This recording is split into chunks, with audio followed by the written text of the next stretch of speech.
how's everybody doing? It's been a while. And just to let you know what I've been doing, right before I had to leave to play up in Cleveland at the blues festival I played in, my sister passed away. Unexpected, and she's my last living sibling. I've lost two brothers and two sisters now. I'm the last one. But anyway, so I had to rearrange my whole plans because we had planned to go up early to Cleveland and hang out with friends and stuff. So I couldn't do that. I had to go to my sister's funeral.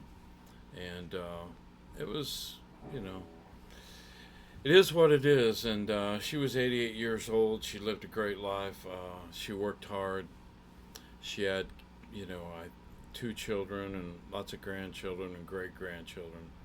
And she was a good woman. But anyway, so once the funeral was over, we went on to Ohio. I played the festival. The festival was great. The band was great. They had a four-piece horn section, the Cleveland horn. They were called the Cleveland Horns. A lot of great musicians. The keyboard player was really nice. Drummer, bass, everybody was just great, fantastic. So I had a great time in Cleveland, and it was great. Anyway, so this this intro is from the Cream version of Crossroads, Eric Clapton, and to me this is probably one of his most iconic riffs. I remember first time hearing this intro solo, I was like, man, that is so tasteful and so good. But so let's get into it and let's learn it. I'm going to divide it into three parts so we can put it together, and you can work on I always like to take little solos and put them into parts, and then I can work on the parts separate from the whole solo, and then I try to put it all together. So the first lick, he's playing off on the E chord. This is in the key of A. So when he goes to the 5 chord, the E chord, here, let me play the.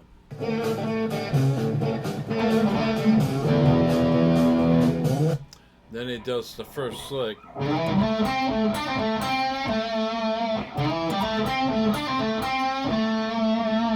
That's straight out of the A minor pentatonic scale.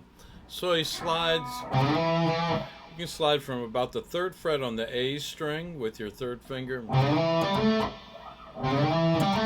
Then you come up to slide to the 7th fret.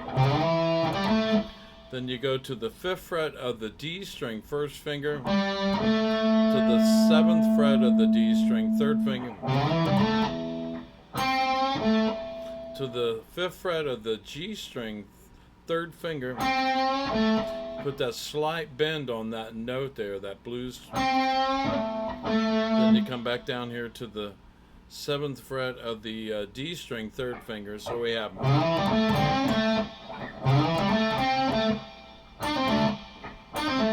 Then you do a pull off from the 7th to the 5th fret with your 3rd and 1st finger on the G string.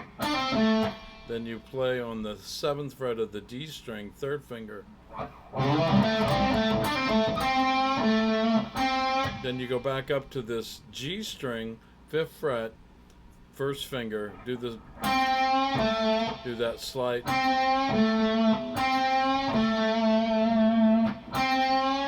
end here on the 7th fret of the D string, 3rd finger. So we got. So let me play that up to that.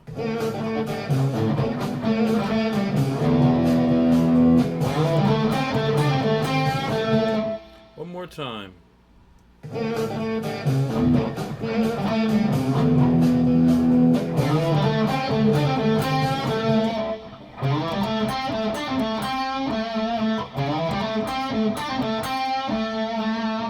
So that's the first lick.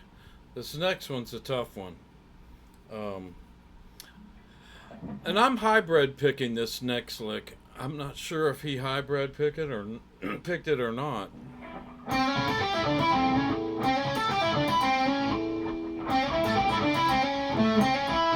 So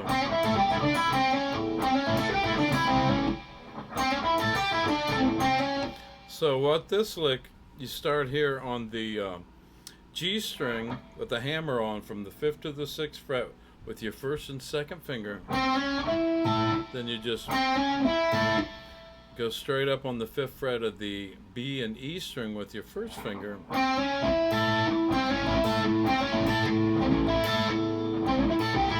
Then you do a pull off from the 8th to the 5th fret on the B string with your 4th and 1st finger.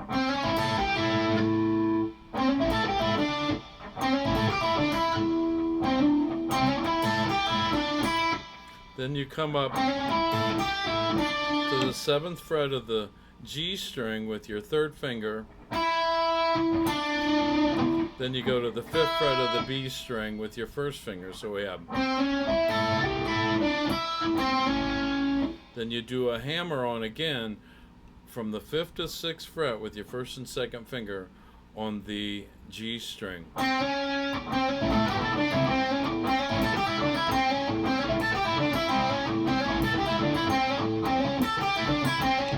Now, so I'm hybrid picking that. I'm picking this note here, high E string with my finger. Then I'm hybrid picking this note here on the B string with my finger.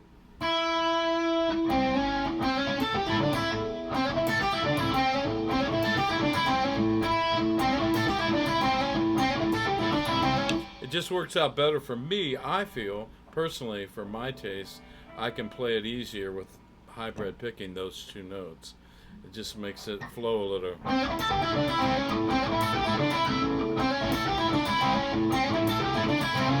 So let me play up to there.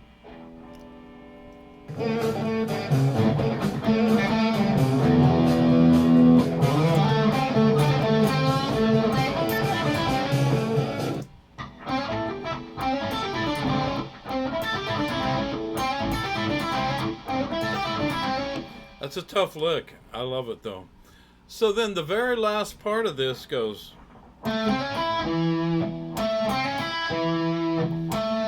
Start here on the 7th fret of the D string. 3rd finger. Do that same hammer on from the 5th to 6th fret on the G string. Then you hit here on the 5th fret of the B string, 1st finger. I'm hybrid picking that note again. Then you end here on the 7th fret of the A string with your 3rd finger.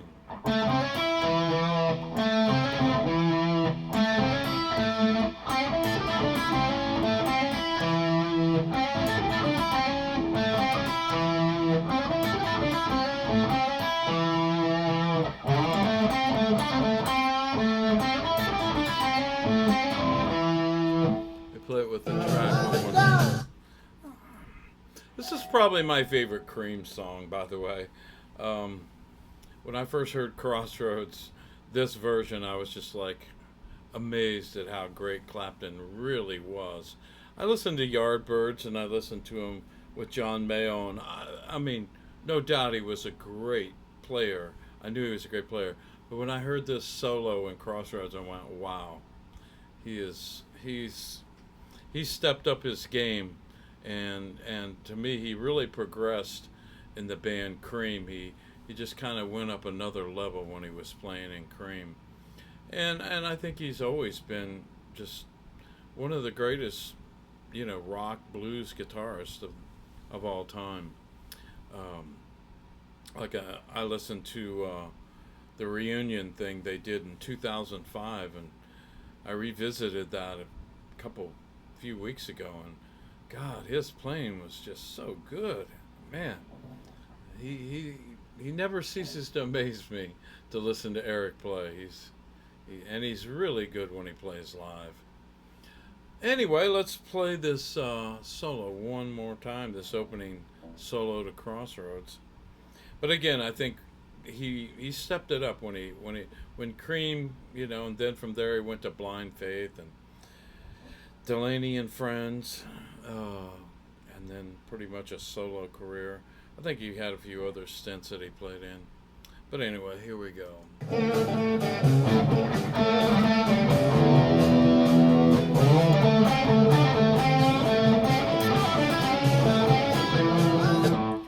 So there you have it. The opening little solo to the song Crossroads. I used to play the solo pretty close note to note. I don't know if I could even play it anymore. I used to play it back in the 70s in some cover bands, but I don't even think I ever really got it note for note back then. So I wanted to show you guys one more thing. I redid my room. I'm going to take the camera and kind of show you around. I got a new amp when I was in Cleveland. I came home with a divided by 13 amp. It's a beautiful amp. Don't know if I'm going to get to use it live at all. Hopefully, if I do another, live show where it's a bigger venue and I can open it up. It's a very loud amp, but it sounds so good. Maybe I'll hook it up in the next few videos and let you hear it. It's a beautiful amp. But anyway, I wanted to show you that amp. So I'm going to move the camera around here. First of all, I'm going to show you what I did in my room. Maybe some of you never saw my room, but I used to have my guitars in a lot different places over here. That's another guitar collection I have. I started collecting those in the 1990s. They're called Guitar Mania. But they're kind of cool. All Strats. They all have Fender headstocks. And I heard that the company that made those got sued by Fender because they didn't get permission to use the Fender headstock on those guitars. But so anyway, there's some of my guitars that I play a lot out, in here in my room. I do some recording in my room. I do some tracks for people that I do stuff for. Let me turn around this way. So I redid this part of my room, and I got more stuff stacked up over on that side so I could make room for this orange amp. Let me move this chair out of the way. And there is the orange amp. Orange amp. Listen to me. The divided by 13. It is orange. That's funny. But it's a divided by 13 amp. My bad. And but anyway, so I redid my room a couple days ago to make room for the divided by 13 amp. And so anyway, well, listen, learn this intro, and if you feel up to it, try to learn that first solo. It's a bad solo. Well, listen, y'all have a great evening. Thanks for watching my videos, and y'all be blessed.